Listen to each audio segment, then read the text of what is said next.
ക്രൂശിച്ചാരേ, ക്രൂശിച്ചാരേ.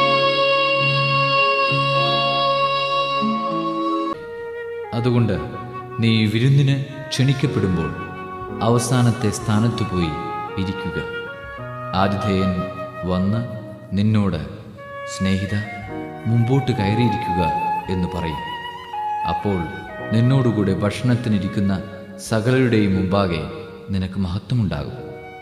തന്നെ തന്നെ ഉയർത്തുന്നവൻ താഴ്ത്തപ്പെടും, തന്നെ തന്നെ താഴ്ത്തുന്നവൻ ഉയർത്തപ്പെടും.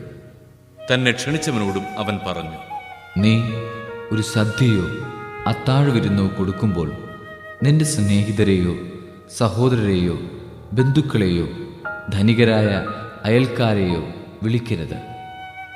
ഒരുപക്ഷെ അവർ നിന്നെ പകരം ക്ഷണിക്കുകയും അത് നിനക്ക് പ്രതിഫലമാവുകയും ചെയ്യും.